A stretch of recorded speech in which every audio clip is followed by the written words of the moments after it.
ہمارے بزرگ تھے، اللہ تعالیٰ ان کے درجات بلند فرمائے، حضرت بابا نجم حسن صاحب رحمۃ اللہ علیہ، اللہ تعالیٰ ان کے درجات بلند فرمائے۔ تو وہ اپنے ہمارے کریم صاحب جو یہاں پر رہتے ہیں ان کے گھر میں رہا کرتے تھے، تو اللہ تبارک و تعالیٰ نے بڑا فیض، چھوٹی سی جگہ، چھوٹا سا کمرہ، اس کے اندر لوگ آ جاتے تھے، وہ کو دو چار باتیں سنا دیتے تھے، اللہ تبارک و تعالیٰ انہیں کی بدولت ان کے حالات کی اصلاح فرما دیتے تھے۔ تو ایک صاحب نے مجھے واقعہ سنایا، وہ حضرت کے پاس آیا کرتے تھے اور اللہ تعالیٰ نے ان کو دین کی اور عبادات کی اور ہر چیز کی توفیق عطا فرمائی۔ تو ان سے کسی وقت میں نے پوچھ لیا یا خود انہوں نے بتایا تو کیسے آپ میں تبدیلی آئی، تو کہنے لگے کہ جی ایک مرتبہ ایسا ہوا تھا کہ میں اپنے والد یا کسی کے ساتھ، پتہ نہیں مجھے تفصیل یاد نہیں، کسی کے ساتھ میں یہاں پر آ گیا، اس بات سے کوئی مجلس میں حضرت کے پاس بیٹھنے کی نیت نہیں تھی، اور یا کوئی ان کے عزیز سے وہ وہاں پر حضرت کے پاس آیا کرتے تھے، وہ اتفاق سے اپنا قلم چھوڑ گئے وہاں حضرت کے پاس۔ اب بعد میں ان کو کہا کہ بھائی جا کے قلم لے آؤ وہاں سے، تو یہ صاحب میں اپنا قلم لینے کی غرض سے حضرت بابا صاحب کے پاس چلے گئے، حضرت وہ فلاں صاحب سے وہ اپنا قلم چھوڑ گئے، تو وہ میں لینے آیا، مجھے بھیجا ہے لینے سے، بس اتنی ملاقات ہوئی، قلم لینے آ گئے تھے۔ بابا حضرت بابا صاحب رحمۃ اللہ علیہ نے پتہ نہیں کیا جملہ فرمایا، اس وقت قلم دیا اور کہا کہ لے جاؤ، کوئی جملہ ایسا فرما دیا کہ دل پر نقش ہو گیا، دل پر نقش ہو گیا، اور اس کے نتیجے میں کہتے ہیں اس دن سے دل کی دنیا ہی بدل گئی، اور پھر حضرت کی مجلس میں خدمت میں آنے کا اتنا شوق پیدا ہو گیا کہ بس ہٹ چھوڑنے کے بعد دل چل رہے گھروں کے بعد جاؤ۔ تو بعض اوقات ایک لمحہ کسی اللہ والے کی صحبت میں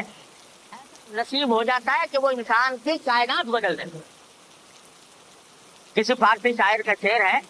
کہ یک زمانہ صحبت با اولیاء بہتر از 100 سال طاعت خیریہ، کہ ایک تھوڑا سا وقت کسی اللہ کے ولی کے اس کی صحبت میں گزار لینا یہ 100 سال کی بیریا سے بہتر ہے، اس لیے کہ بعد وہ طاعت کا رخ تبدیل کر دیتا ہے، اس کے نتیجے میں انسان کی دنیا بدل جاتی ہے۔ ایک بہت بڑے محدث ہیں عبداللہ ابن مسلمہ قعنبی رحمۃ اللہ علیہ، ایسے بڑے محدث ہیں کہ امام بخاری کے بھی استاد ہیں اور امام ابو داؤد کے بھی استاد ہیں، وہ ان سے حدیث روایت کرتے ہیں۔ تو ان کا واقعہ لکھا ہے کہ یہ بالکل آوارہ آدمی تھے، نہ دین کی کوئی فکر، نہ کوئی نماز کا اہتمام، نہ روزے کا اہتمام، نہ کوئی اللہ تعالیٰ کی طرف رجوع، آوارگی میں زندگی گزار رہے تھے، بلکہ لوگوں میں یہ مشہور تھے، جیسے کسی محلے کے اندر غنڈے ہوتے ہیں نا، وہ ہر ایک کے ساتھ الجھنا، لڑنا، جھگڑنا اور پتہ جانے کن کن برائیوں میں مبتلا تھے۔ یہ ایک مرتبہ ایسا ہوا کہ یہ جا رہے تھے راستے میں، تو وہاں سے ایک بزرگ تھے شعبہ ابن حجاج رحمۃ اللہ علیہ، وہ بھی بڑے محدثین میں سے ہیں، امیر المومنین فی الحدیث کہلاتے ہیں، شعبہ ابن حجاج رحمۃ اللہ علیہ، وہ گھوڑے پر سوار ہو کر آ رہے تھے، ان کو کوئی مذاق سنا، گنڈے کی تو تھی آوارگی، تو مذاق سوچا اور جا کے ان کے جیسے دادا گیر قسم کے لوگ ہوتے ہیں اس قسم کے جا کے انہوں نے حضرت شعبہ کے حجاج کے گھوڑے کی لگام پکڑ لی اور پکڑ کے روک لی اور کہا کہ اے شعبہ، تم ساری دنیا کو حدیث سناتے ہو، مجھے بھی سناؤ، مجھے بھی حدیث سناؤ۔ اب یہ کوئی طریقہ ہوتا ہے تو ایک آدمی جا رہا ہے اور گھوڑے پر سوار ہے، بیچ میں روک دے اور کھڑے ہو کے اس سے کہہ رہے ہیں کہ بھائی مجھے بھی حدیث سناؤ کوئی۔ تو شعبہ بن حجاج رحمۃ اللہ نے فرمایا بھائی یہ طریقہ نہیں ہوتا ہے حدیث پڑھنے کا. حدیث پڑھنا ہے تو آؤ ہمارے حلقے میں درس میں وہاں سنو. یہ چلتے پھرتے اس طرح روک لینا کسی آدمی کو یہ تو کوئی صحیح طریقہ نہیں. نہیں ہو سکا میں چھوڑوں گا نہیں آپ کا گھوڑا, گھوڑے کی لگام بھی چھوڑوں گا, حدیث سنا مجھے. انہوں نے حدیث سنا دی. حضرت شعبہ نے فرمایا کہ رسول کریم صلی اللہ علیہ وسلم کا ارشاد ہے کہ اذا تک الحیاء فضل ما شئت, کہ جب تمہارے اندر حیا نہ رہے, بے حیا بن جاؤ تو جو چاہو کرتے پھرو, اللہ میاں کو کوئی پرواہ نہیں تمہیں اگر تمہیں حیا ہو. اذا فاتك الحیاء فضل ما شئت, ایک جملہ یہ حدیث سے سنا دیا, بس یہ جملہ سنانا اور دل کی کائنات بدل گئی.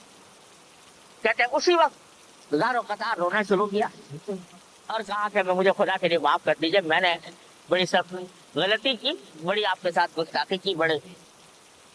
گناہ کا کام کیا, ساری زندگی گناہ میں گزاری, آج سے توبہ کرنا ہوں آپ کے ہاتھ سے. توبہ کی اور توبہ کرنے کے بعد زندگی جو ہے علم حدیث کی خدمت گزاری. آج کہلاتے ہیں حدیث کے عبداللہ بن مسلمہ القعنبی, امام بخاری سے بھی ہوتا, امام ابو داؤد سے بھی ہوتا. تو اب یہ لمحہ ہے جو کسی اللہ والے کی صحبت میں میسر آ گیا اور اللہ تبارک و تعالی نے اللہ والوں کی بات میں